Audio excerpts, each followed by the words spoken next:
Aliou Cissé a publié ce vendredi 1er septembre la liste des 25 joueurs sénégalais qui devront jouer le match amical face à l'Algérie. Même si plusieurs cadres sont présents, on note certaines absences notables. Dans cette vidéo, nous allons vous donner une liste de 5 absents remarquables. Mais avant de démarrer, n'oubliez pas de vous abonner et d'activer la cloche de notification pour ne rater aucune de nos prochaines vidéos.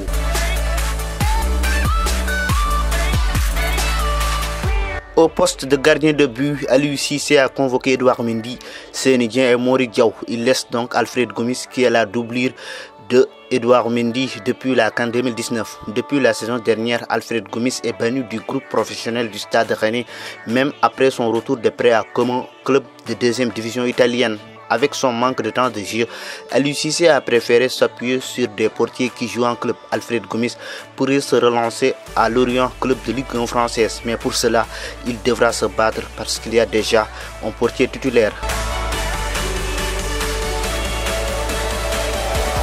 Nampalys Mendy est un titulaire indiscutable depuis sa première sélection avec l'équipe sénégalaise en mars 2021. Il a joué un rôle incontournable dans la victoire du Sénégal lors de la Coupe d'Afrique des Nations au Cameroun. Mais pour cette fenêtre internationale, Nampalys Mendy ne rejoindra pas ses coéquipiers en sélection. La cause, son contrat avec les Leicester est terminé. Jusqu'à présent, il n'a pas trouvé un nouveau club et Aliou Cissé a clairement dit qu'il ne peut pas appeler un joueur qui est sans club. C'est cette même situation qui avait empêché à Aliou Cissé de participer à la Coupe du Monde 2022. S'il veut vraiment aller en Côte d'Ivoire pour la Coupe d'Afrique des Nations, Nampalys Mendy devra trouver une nouvelle équipe dans les plus brefs délais.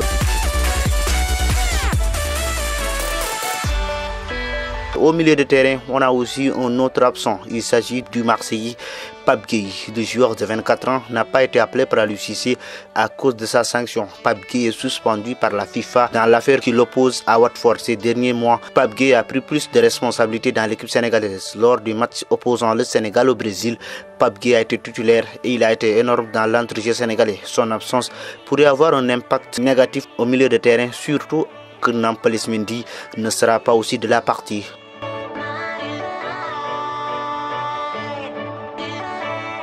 Lors des 2 dernières trêves internationales, Pape Ousmane Sakho avait été appelé par Aliou Cissé pour renforcer l'attaque sénégalaise. Mais son apport dans l'équipe a été faible et son absence n'est pas une grande surprise, surtout que depuis le début de la saison, il ne joue pas avec son nouveau club, le KV Rouen, qu'il a rejoint le mois dernier.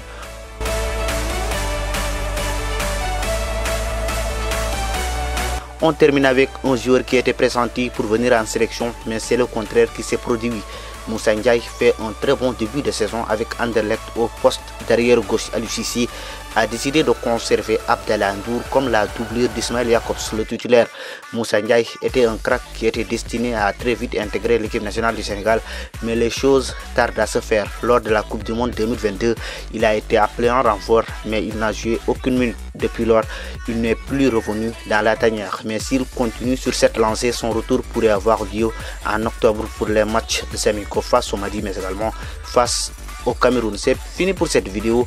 On se retrouve à la prochaine fois pour une autre vidéo sur FootSen.